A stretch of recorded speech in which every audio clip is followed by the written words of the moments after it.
got some breaking news. Go ahead.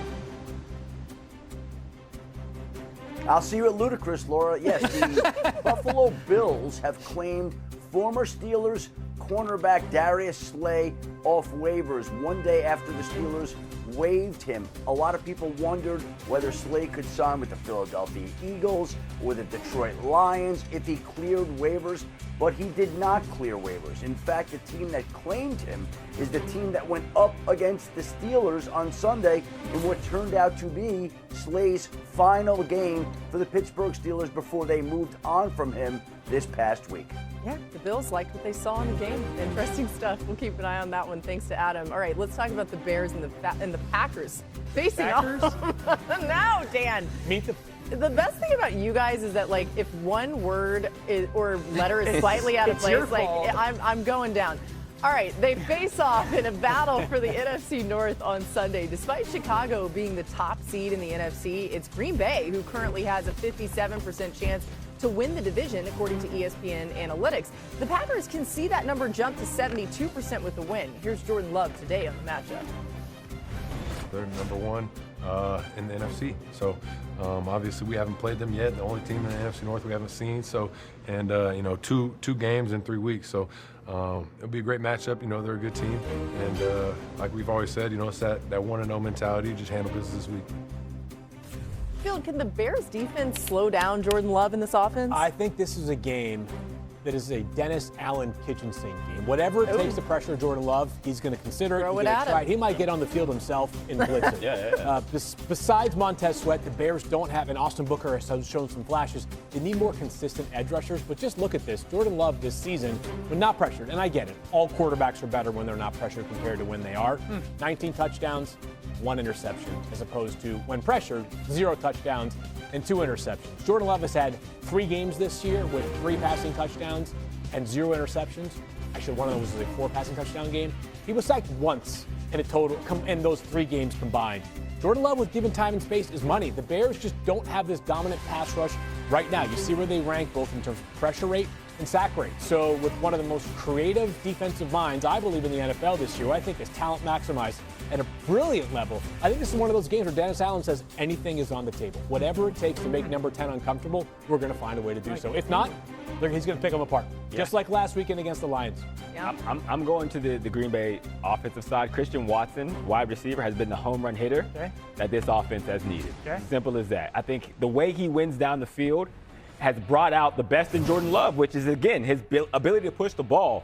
For the Packers, I mean, they expected him to be good, but after that injury, I don't think they expected as good as he's been. Here you're going to see an out and up, but his ability to stack, keep leverage, and catch the ball while running. He has 21 catches in the last 6 weeks since he's been back. 6 of them have gone for 20-plus yards. Here, you're going to see a receiver outrun coverage. What needs to happen for you to outrun coverage? You got to have the protection, check. You got to have a quarterback that can get it there, and you got to have a receiver who can make a play that far down the field. That's a 60-yard play. Like, the ability to have that in this offense opens up everything, and it's the reason why, as a unit, they've been playing so well. Christian Watson is becoming the impact of Julio Jones, Andre Johnson, Josh Gordon, Nico Collins. I'm not saying he's that player, okay? I'm not saying he's that player, but you and I kind of grew up in this offense, right? In this offense, you need that big body, vertical speed guy that is diverse enough to shut it down at 18 yards.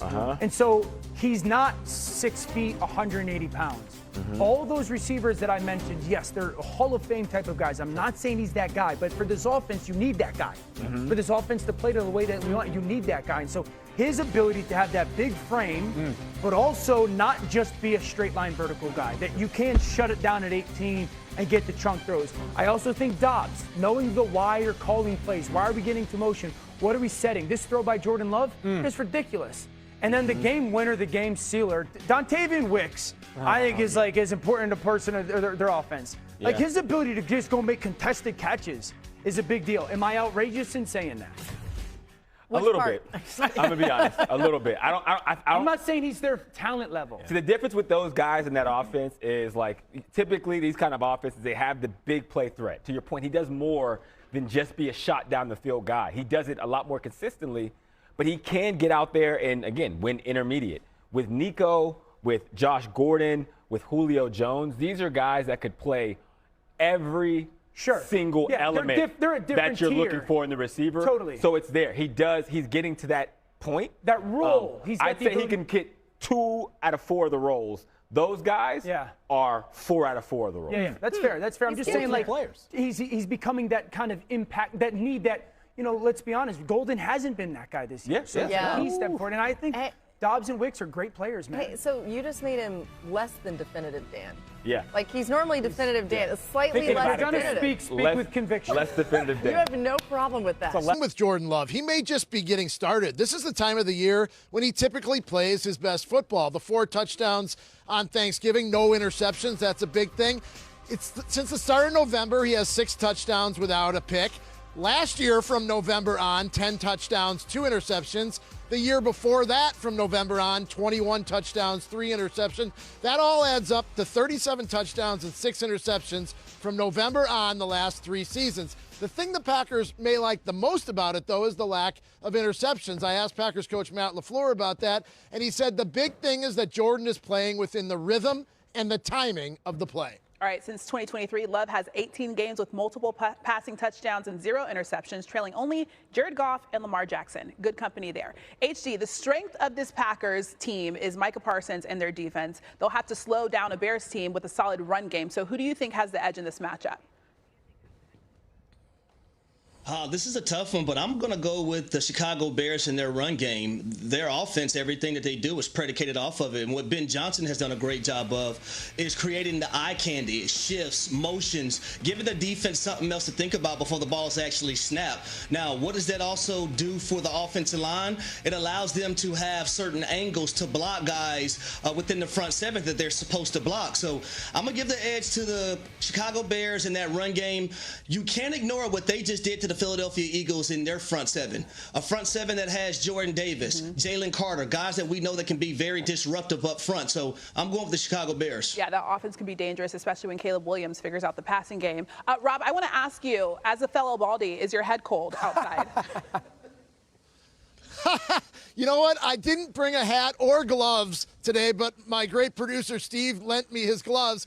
He must have forgot a hat because he's got a full head of hair. He doesn't need one. It is cold. Yeah, you need to borrow Harry's cowboy hat.